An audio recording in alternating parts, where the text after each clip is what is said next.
다 같이 성경을 봉독하도록 하겠습니다.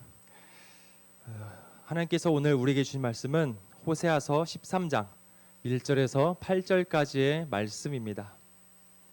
호세아서 13장 1절에서 8절까지의 말씀입니다.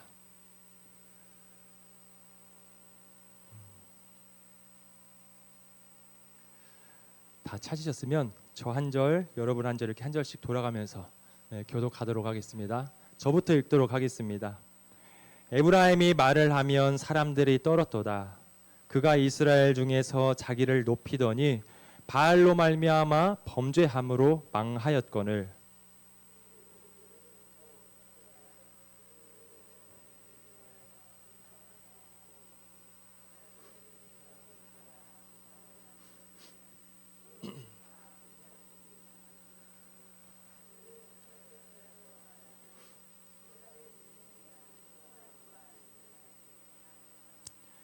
이러므로 그들은 아침 구름같이 쉬 사라지는 이슬 같으며 타작마당에서 광풍에 날리는 쭉정이 같으며 굴뚝에서 나가는 연기 같으리라.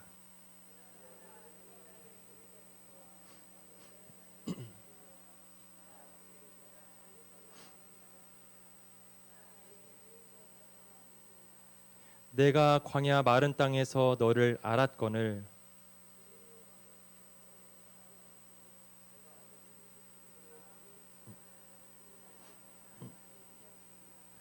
그러므로 내가 그들에게 사자 같고 길가에서 기다리는 표범 같으니라.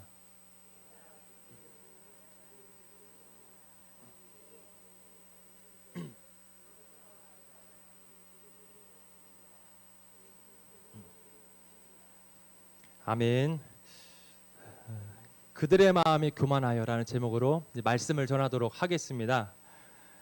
핀란드 기업의 노키아라는 회사가 있었습니다. 이 노키아라는 회사는요, 핸드폰을 만드는 회사였는데요. 1990년도부터 2000년대 초반까지 전 세계 그 핸드폰 시장을 이제 많이 차지했었던 그런 절대 강자였습니다. 한때는 그 전 세계 모든 핸드폰의 50%나 점유할 정도로 그렇게 전 세계적으로 유명한 그러한 회사였습니다. 이 회사의 그 핸드폰은요, 정말 튼튼했었고 그리고 배터리도 오래 가서 많은 사람들에게 오랫동안 사랑을 받았었습니다. 그래서 많은 사람들이 이 노키아 회사는 절대로 없어지지 않을 거야라고 이렇게 굴뚝처럼 믿었던 회사이기도 했습니다. 그런데 요즘에 핸드폰 회사 중에서 노키아라는 이름을 우리가 볼 수 없죠. 그의 후발주자인 이제 삼성과 애플에게 모든 시장을 다 빼앗긴 상태에 있습니다. 그리고 어느샌가부터 보이지 않고 조용히 사라져버린 그런 기업이 되었습니다. 많은 사람들이 절대로 사라지지 않을 것 같았다고 여겼었던 그 노키아라는 큰 회사도 이렇게 조용히 사라지고 말았습니다. 북이스라엘도 이 노키아처럼 절대로 우리는 사라지지 않을 것이다. 우리의 힘은 영원할 것이다. 라고 그렇게 굴뚝까지 믿고 있었습니다. 왜냐하면 그들에게 참 힘이 많았기 때문이에요. 오늘 말씀 1절에 보면 1절에 이렇게 기록되어 있습니다. 에브라임이 말을 하면 사람들이 떨어도다 라고 이렇게 하고 있습니다. 에브라임은 북이스라엘의 여러 지파들 중에서 가장 주도적이고 큰 지파였기 때문에 북이스라엘의 별명으로도 이렇게 불리기도 했습니다. 이스라엘이 얼마나 강했는지 그들이 말만 하면 주변에 있는 사람들이 다 떨었다라고 이렇게 말을 하고 있어요. 사람들 앞에서 힘이 없는 그런 사람들이 말하면 사람들이 귀를 닫고 제대로 듣지도 않죠. 그런데 권위가 있고 힘 있는 사람이 말을 한다면은 그 옆에 있는 사람들은 긴장을 바짝 하고 들을 겁니다. 그리고 긴장하면서 두려워 떨면서 그렇게 말을 들을 겁니다. 이스라엘이 가진 힘이 얼마나 셌으면 주변에 있는 나라들이 이스라엘이 말을 하면 그렇게 덜덜 떨었다라고 이렇게 성경은 기록하고 있습니다. 호세아 선지자가 활동했었던 그 시기는 이제 여로보암 2세가 다스렸던 그때였는데요. 이때는 정말 강력했었어요. 힘이요. 그래서 다메섹을 속국으로 삼기도 하고 요단강 동편에 있었던 그 나라들까지도 이제 관리할 정도로 북이스라엘은 그렇게 힘이 있었던 그런 나라였습니다. 하지만 하나님께서는 절대로 망하지 않을 거라고 생각했었던 그들에게 오늘도 계속해서 멸망할 거라고 그렇게 말씀을 하고 계십니다. 과연 이스라엘에게 힘이 없어서 망했을까요? 힘이 없어서 망했다라는 말도 어느 정도로 맞기도 합니다. 왜냐하면 이스라엘을 멸망시켰던 나라가 아수르였기 때문에 더 힘이 세기는 했었어요. 하지만 하나님께서는 내가 허락하지 않으면 참새 한 마리도 떨어지지 않는다라고 말씀하셨는데, 그 말씀에 의해서 보자면은 이스라엘 백성들이 아무리 강력한 아수르가 쳐들어온다 할지라도 하나님께서 허락하지 않으면 망할 수가 없는 나라였습니다. 그런데 그들이 망한 것을 보면 이것은 힘만의 문제가 아니구나라는 것을 우리가 알 수 있겠죠. 다른 이유가 있었습니다.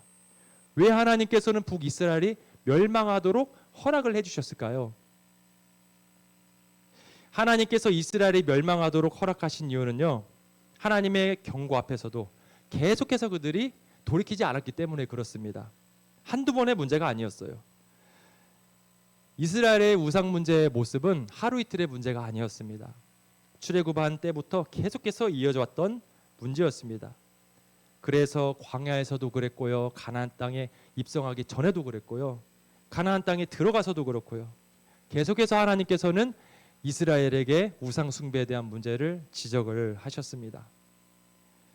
하나님께서는 호세아 선지자를 통해서도 40여 년 동안을 계속해서 돌아오라고 그렇게 외치고 계셨습니다. 이제 심판이 진짜로 코앞에 다가온 거예요. 물에 빠진 자녀에게 구명조끼를 던져주면서 이것을 잡고 나오라고 하는데 계속해서 다른 것만을 잡으려고 하는 그 자녀들처럼 너무나도 안타까운 그런 상황에 있는 것이 바로 이스라엘의 모습이었습니다. 그러다가 폭포의 코앞까지 와서 다급하게 외치는 그 부모처럼 하나님께서는 이스라엘 백성들에게 계속해서 외치는 거예요. 화도 내기도 했다가요, 내가 너를 절대 버리지 않겠다라고 애원하기도 했다가요, 반드시 살리겠다고 하시면서 두서없이 가슴을 치면서 급하게 외치는 그 부모의 심정으로 지금 하나님께서는 호세아를 통해서 40여 년 동안 계속해서 외치고 계시는 것입니다. 하나님께서는 고통도 주시고 선지자를 통해서 말씀도 하시고 그리고 이스라엘을 불렀는데요, 이스라엘은 하나님을 향해서 이렇게 돌이키질 않았습니다. 만일 이스라엘이 우상 숭배를 해서 지금 이 모양이 되었다면, 정상적이고 이제 그 인식이 있는 사람이라면 여기에서 신속하게 우상을 버리고 하나님께로 돌아서야겠죠. 근데 그들은 제정신이 아니었습니다. 2절은 이렇게 기록을 하고 있어요. 그들이 더욱 범죄하여 그 은으로 자기를 위하여 우상을 부어 만들되라고 하고 있습니다. 오히려 더 많은 우상을 세웠다고 하고 있습니다. 한번 망하게 되었으면, 한번 크게 호되게 혼났으면 우리가 잘못했구나, 하나님께서 돌아오라고 우리에게 신호를 주는 거구나 라는 것을 깨닫고 하나님께 돌아와야 되는데, 이스라엘 백성들은 그것만을 제외하고 다른 길을 다 살펴본 겁니다. 우리가 우상을 덜 만들어서 그렇구나, 우리가 우상에게 너무나도 잘하지 않았구나, 우리가 우상을 더 많이 만들고 더 열심히 우상 숭배를 해야겠구나 라고 이렇게 자기들만의 방법들을 찾아 떠난 겁니다. 문제는 하나님을 떠난 것에 있는데 그것을 제외하고 다른 것에서 그들은 길들을 찾았던 겁니다. 하나님의 경고 앞에서 돌이킴이 아니라 더욱더 우상 숭배의 길로 빠졌었던 그 이스라엘처럼 우리도 똑같이 살아가고 있지는 않은가 한번 생각을 해봤으면 좋겠습니다. 하나님께서는요, 잘못된 길로 가고 있는 그 이스라엘 백성들에게 어려움을 주시기도 하셨습니다. 그리고 선지자를 통해서도 직접적으로 말씀을 해주시기도 했습니다. 이처럼 하나님께서는 우리에게 어려움을 주시기도 하시죠. 때로는 우리의 가는 길들을 막으시기도 하고요, 하나님 앞에 자주 서시는 분들에게는 직접적으로 말씀을 해주시기도 합니다. 이것은 우리에게 그곳에서 지금 돌이키라는 하나님의 경고의 메시지인 것이죠. 그런데 우리도 이스라엘 백성들처럼 돌이켜서 회개하지 않고 오히려 우리의 방식대로 해결하려고 하고 있지는 않을까요? 하나님을 찾기보다 이 문제 앞에서 내가 더 열심을 내지 않았구나, 오히려 더 열심히 살아가려는 방법을 선택하는 것이죠. 아니면 이 방법으로 살았는데 안 됐으니까 다른 방법을 한번 선택해보자 라고 하면서 다른 방법들만 더욱더 찾아 떠나는 것이죠. 문제는 지금 하나님께로부터 떠나간 것, 이것이 문제인데 그것을 제외하고 다른 방법들만 찾아 떠나는 거죠. 이러한 모습들은 지금 하나님을 떠난 것이 문제인데 하나님께로 돌아가지 않고 더 우상 숭배를 했었던 이스라엘 백성들과 전혀 다를 바가 아닌 것이죠. 하나님께서 나를 막고 계시는 것은 아닌지, 이것이 나를 향한 하나님의 경고는 아닌지 우리의 모습을 잘 살펴봤으면 좋겠습니다. 하나님께서 주시는 그 기회를 계속해서 잡지 않자, 근데 하나님께서는요, 이제 이스라엘을 멸망시키겠다라고 네 가지의 비유를 통해서 말씀을 하고 계십니다. 먼저는 아침 구름처럼 너희가 사라질 것이다 라고 하고 있습니다. 두 번째로는 이슬처럼 사라질 것이다 라고 하고 있습니다. 그리고 세 번째로는 쭉정이처럼 사라질 것이고, 네 번째는 굴뚝에서 나는 연기처럼 너희가 사라질 것이다 라고 하고 있습니다. 모두 다 그냥 순식간에 사라져 버리는 것들이죠. 이스라엘 백성들은 자기들은 절대 사라지지 않을 것이다 라고 하지만 하나님께서는 아니야, 아침 구름처럼 이슬처럼 쭉정이처럼 굴뚝에서 나는 연기처럼 순식간에 호련히 너희들은 사라지게 될 거야, 없어지게 될 거야 라고 그렇게 말씀하시는 것입니다. 이스라엘이 이렇게 순식간에 사라지는 것처럼 멸망할 수밖에 없는 이유는요, 하나님께서 이제 그들의 구원자가 아니라 반대편에선 대적자로 변해 있기 때문입니다. 하나님은 이스라엘의 유일한 구원자셨어요. 하지만 이제 하나님께서는 사자처럼, 길가에서 기다리는 표범처럼, 또는 새끼를 잃은 곰처럼 이스라엘의 대적자가 되어서 이제 공격하실 것입니다. 그냥 만나도 두려운 곰인데 자기 색깔을 빼앗긴 곰처럼 그들에게 달려들겠다라고 하나님께서 그렇게 말씀하시는 겁니다. 그렇게 반대편에 있는데 누가 그 하나님을 막을 수가 있을까요? 미련한 사람들은 누구보다 잘해야 할 사람과 소홀해야 할 사람을 반대로 그렇게 대합니다. 그래서 자신에게 소중한 사람에게 소홀하게 하고, 조금 소홀해도 되는 사람에게 잘하다가 결국 나중에 정말 나에게 소중한 사람이 떠나가게 되는 그러한 일을 맞이하게 되죠. 이스라엘 백성들도 그랬습니다. 그들의 유일한 구원자는 하나님이신데 하나님에게 소홀하게 여기고 그 외의 것들에게 더욱더 정성을 쏟다가 이제 하나님께서 그들에게 돌아서 버렸습니다. 하나님이 그들의 대적자로 이제 되어버린 겁니다. 하나님의 경고 앞에서 돌이키지 않고 더 우상 숭배를 하다가 멸망하게 될 그 이스라엘인데, 그들이 이렇게 된 원인을 오늘 말씀 6절에서는요, 그들의 마음이 교만하여라고 이렇게 말을 하고 있습니다. 오늘 설교의 제목이죠. 하나님께서는 이스라엘의 문제가 배가 불러지면서 교만해졌기 때문이다 라고 지적을 하고 있습니다. 그들이 처음부터 그랬다는 것은 아니죠. 배고팠을 때는 문제가 없었는데 내가 그들의 배를 채워줘서 배가 부르니까 교만해져서 문제가 이렇게 생겼다라고 지적을 하시는 것입니다. 솔로몬 왕은 처음에 참으로 겸손했었죠. 키도 크고 왕감이었습니다. 누가 봐도 왕과 같았어요. 그런데 자기는 이 자리에 있을 만한 사람이 아니라고, 그 많은 이스라엘 백성들을 나는 치리할 수가 없다고 하나님께 그렇게 겸손하게 임했었던 것이 바로 솔로몬 왕의 처음의 모습입니다. 하나님을 겸손하게 의지했었어요.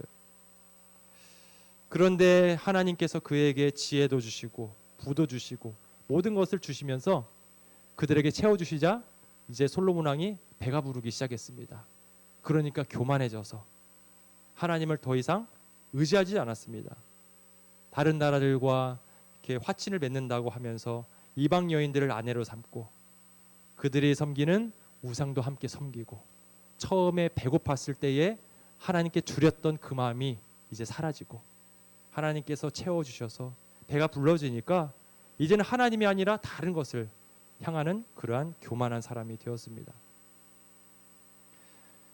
이것과 비슷한 이야기는 우리 일상들에서도 볼 수 있죠. 우리가 참 2000년 전까지만 해도 좀 가난한 나라였잖아요. 서로 가난했었는데 그래도 그때 당시에 이웃 관계는 상당히 많이 따뜻했습니다.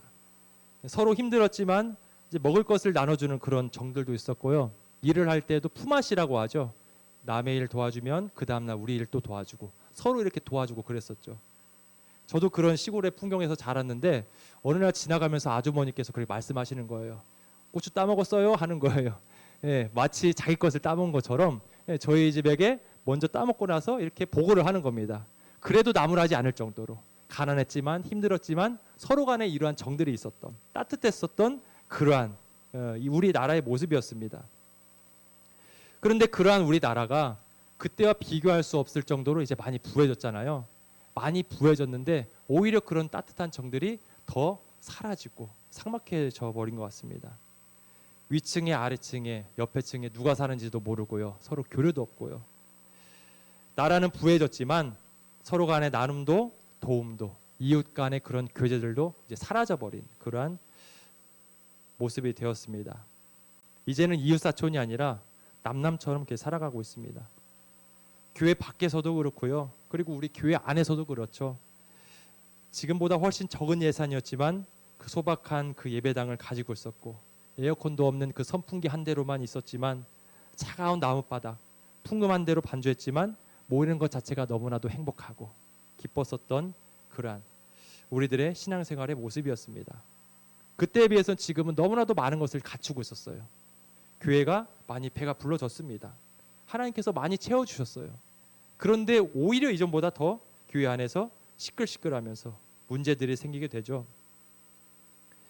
교회 안과 교회 밖에 사람들은 부유함이 꼭 유익한 것만은 아니었습니다. 부유함이 오히려 우리에게 교만함을 가져다 주었습니다. 이스라엘 백성들을 애굽에서 나오게 하신 분은 하나님이셨습니다. 다른 말로 표현하자면요, 그들을 존재하게 하신 분이 바로 하나님이라는 것입니다. 하지만 그것으로 끝나지 않았어요. 이스라엘이 광야 생활을 할 때에도 그들을 존재케 하신 분이 바로 하나님이셨습니다. 5절이 이렇게 기록하고 있죠. 내가 광야 마른 땅에서 너를 알았거늘 이라고 기록하고 있습니다. 이 말씀은요, 이스라엘 백성들이 광야 생활을 할 때에도 하나님께서 그들을 기억하셨다는 것입니다. 너희들에게 무엇이 필요한지 내가 다 알고 있어. 그곳에 양식도 없고 물도 없고 스스로 방어할 능력도 없다는 것. 이 모든 것들을 하나님께서 다 알고 기억하고 계셨다는 것입니다. 그리고 그들을 계속해서 돌보셨어요. 이 은혜를 이스라엘은 기억해야죠. 잊어서는 안 됐습니다.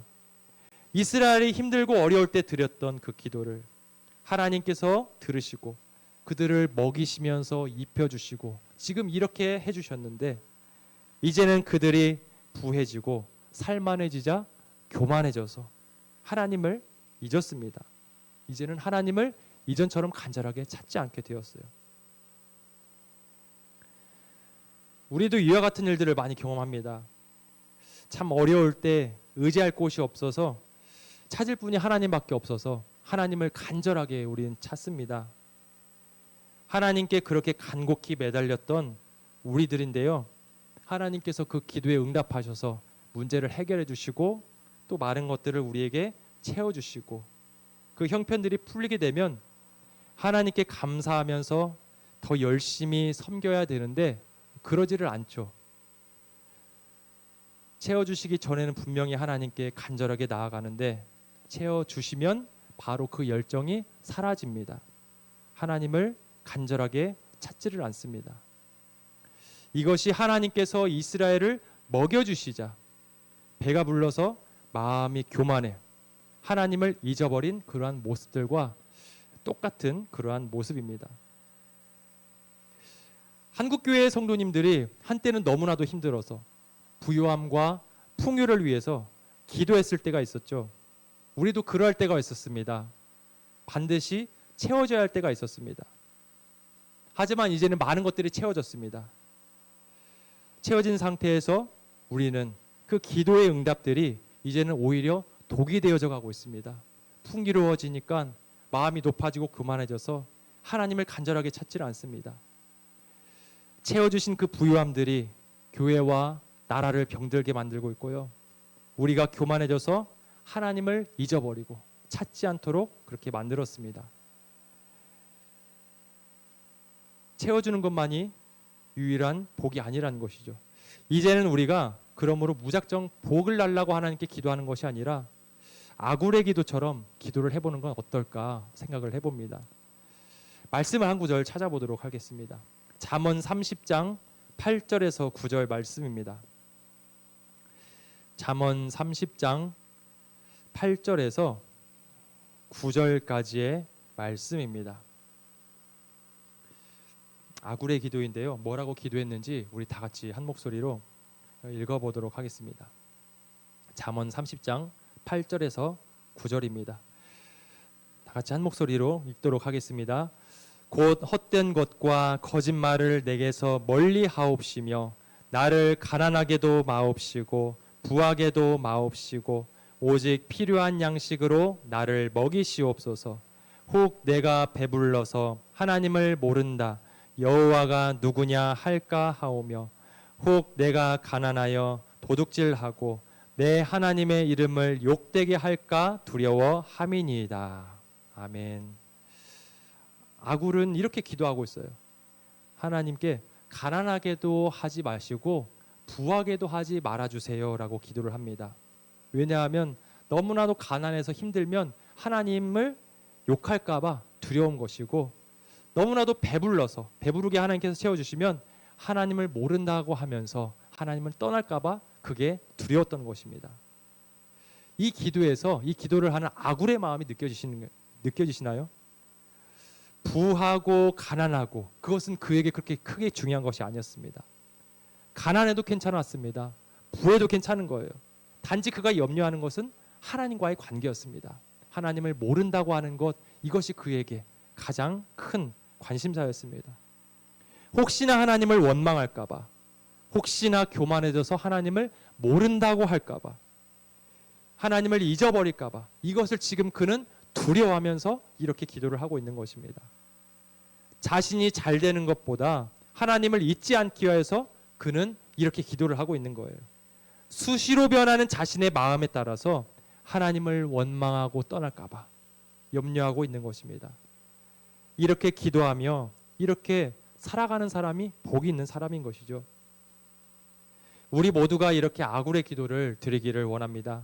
출애굽뿐만이 아니라 광야에서도 이스라엘의 하나님이 되어주셔서 도와주신 것처럼 하나님께서는 우리를 죄와 사망에서 건져주셔서 구원하실 뿐 아니라 구원 이후에도 우리의 삶에서 지금도 계속해서 도와주고 계십니다.